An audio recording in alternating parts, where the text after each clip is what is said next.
PM Awas Yojana पकड़ा हेले आपंकर कौन कौन डॉक्यूमेंट दरकार आपंकर आधार कार्ड दरकार पान कार्ड दरकार बैंक पासबुक दरकार जो लैंड रे जो पट्टारे आप घर करने चाहूँगी से जगटार पट्टा दरकार आउ आपंकर मेन इम्पोर्टाट है इनकम सर्टिफिकेट निहाती आवश्यक एत डॉक्यूमेंट आप पीएम आवास योजना पकई पारे ऑनलाइन।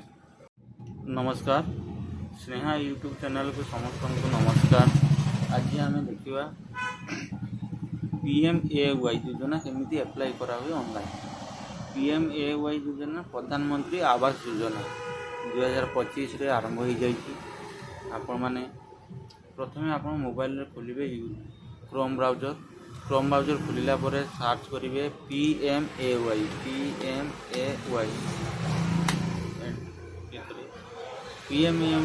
खोलला पर आपंकर ये गोटे लिंक आसो ये पोर्टाल आसला पर प्रथम लिखाई होम पर स्कीम गाइडलाइन छाड़देवे अप्लाई फॉर पीएमएवाई यू 2.0 जेटा आसी सेटा को क्लिक करेंगे। क्लिक कला पर आपंकर ये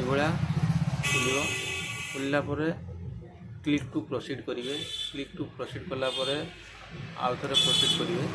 प्रोसीड कला पर आपंकर स्टेट कौन देवे आम स्टेट ओडिशा मुझे यार मेन मुख्य है आपंकर जी अप्लाई करेंगे तांकर इनकम सर्टिफिकेट बाहरिया दरकार। इनकम सर्टिफिकेट बाहरला पर आपंकर इनकम धर मो इनकम सर्टिफिकेट 80,000 टଙ୍କା पकई दूँ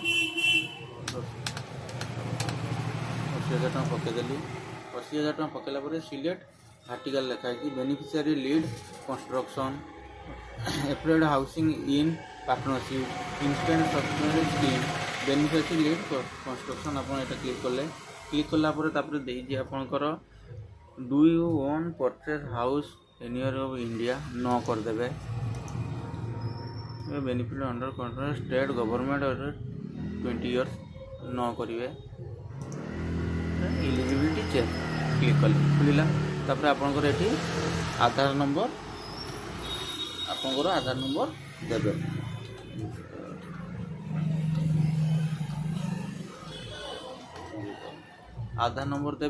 आधार नंबर जो नामटा अच्छी से नामटा देवे।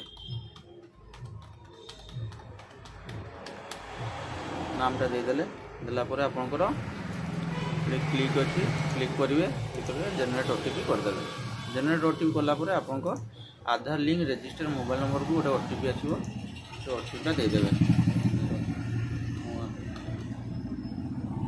सबमिट मारदेले।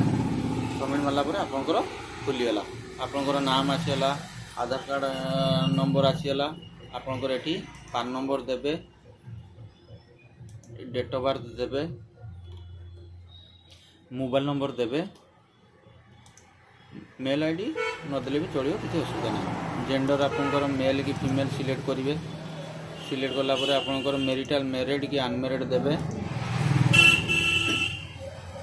मैरिड कि अनमेरिड देलापर आपंकर कौन करती आसला तापर बापा ना माँ को ना देवे। बापा जब डेथ करते लेट लिखे माँ जब डेथ करते लेट देवे। ये आधार नंबर देवे। ये आधार नंबर देवे आपंकर एम्प्लॉयमेंट कौन काम करती चाकरी करते चाकरी करेंगे। जो मैंने तो इंदिरा आवास एप्लाय कर तो चाकरी नथिबो तेणु आप सेल्फ एम्प्लॉयड बा लेबर जहाँ गुड़ी पकेबे। पकेला पर ये आपंकर खोलिए बिजनेस करुँच कि कौन काम करुँच अच्छा जदि बार बार करते बार बार पकेबे बैंक ये बहुत प्रकार अच्छी आप चूज करेंगे। चूज कलापर आप हिंदू कि मुस्लिम कि क्रिश्चियन ये सिलेक्ट करेंगे। कैटेगरी कौन आपंकर कास्ट जनरल कि एससी कि एसटी कौन जदि आप जनरल छाड़ी आउ कौन सी कास्ट मार दियंती ताले आपंकर कास्ट सर्टिफिकेट दरकार हम। एजुकेशन क्वालिफिकेशन आपंकर जहाँ से देवे देलापर आपंकर ये से कौन पीएम विश्वकर्मा सफाई कर्मी एसबूर अंगनवाड़ी वर्कर एसबूर किसी आप साहाय्य पाती कि जदि पाथे येस करेंगे जदि न पाथे न करेंगे। न कलापर आपंकर सेव एंड कंटिन्यू करदे। कंटिन्यू कलापर आपंकर ये आसो ये आपंकर नाम आसो। जदि आप मैरिड होते ये आपंकर वाइफ ना देवे। जदि हजबैंड एप्लाय करते वाइफ ना देवे। जदि वाइफ एप्लाय करते हजबैंड को नाम date of birth relation, gender, Aadhaar number add କରିବେ, ସେଭ୍ କଣ୍ଟିନ୍ୟୁରେ ମାରିବେ। ମାରିଲା ପରେ ଆପଣଙ୍କର ଏଠି ଆସିଲା ଇନକମ୍ ସାର୍ଟିଫିକେଟ୍ର ଯେଉଁ 8,000 ଯେଉଁ ଅଛି ଆପଣଙ୍କର ଆନୁଆଲ୍ ଇନକମ୍ ସେଇଟା ଆସିଲା। ସେଇ ଇନକମ୍ ସାର୍ଟିଫିକେଟ୍ଟା ଏଇଠି ଆପଣ ଅପଲୋଡ଼ କରିବେ। ଅପଲୋଡ଼ କଲା ପରେ କେତେ ବର୍ଷ ଆପଣ ରହୁଛନ୍ତି, ଯେଉଁଠି ଘର ହେବ ଆପଣଙ୍କର କେତେ ବର୍ଷ ରହୁଛନ୍ତି, ଏଠି ଦେଇଛି ଆପଣଙ୍କର ଘର କ'ଣ, ହାଉସ୍ ଓନରସିପ୍, ଓନ୍, ରେଣ୍ଟ କି ନୋ ହାଉସ୍, ଆପଣ କେଉଁଥିରେ ରହୁଛନ୍ତି। ଆପଣଙ୍କର ଓନ୍ରେ ମାରିବେ, ଯେହେତୁ ଆପଣ ଇଏ କରୁଛନ୍ତି ନା ଓନ୍ରେ ମାରିବେ। ଓନ୍ରେ ମାରିଲା ପରେ କି ଘର ଆପଣଙ୍କର, ପକ୍କା ଘର ନା ସେମି ପକ୍କା ନା କୁଟା ଘର। ସେମି ପକ୍କା ଯଦି ଏଜବେଷ୍ଟର ଘର କରିଦିଏ ତାହେଲେ ସେମି ପକ୍କାରେ କ୍ଲିକ୍ କଲା ପରେ ଏଠି ଦେଇଛି select roof type.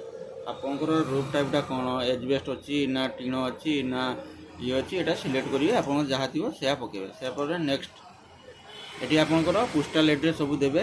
Postal address ଦେଲା ପରେ ଜଣଙ୍କର କ'ଣ ହେଉଛି କି ପୋଷ୍ଟାଲ ଆଡ୍ରେସ୍ ଏଠି ଆସୁନାହିଁ। ପୋଷ୍ଟାଲ ଆଡ୍ରେସ୍ ନ ଆସିଲେ ଆପଣ ସେଠି ଅଦରରେ ଯାଇକି ପକାଇ ପାରିବେ। ପକାଇ ପାରିଲା ସେଭ୍ କଣ୍ଟିନ୍ୟୁ କରିବେ। ସେଭ୍ କଣ୍ଟିନ୍ୟୁ କଲା ପରେ ନେକ୍ସଟ ଏଠି ଦେବେ ଆପଣଙ୍କର ବ୍ୟାଙ୍କ ଷ୍ଟେଟମେଣ୍ଟ।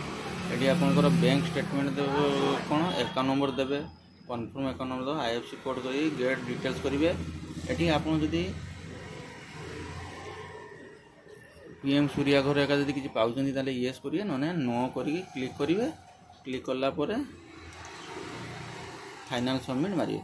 ଫାଇନାଲ୍ ସବମିଟ୍ ମାରିଲା ପରେ ଆପଣଙ୍କର ଫର୍ମଟି PMAY ମାନେ ଆବାସ ଯୋଜନାରେ ଆପଣଙ୍କର ପଡ଼ିଗଲା।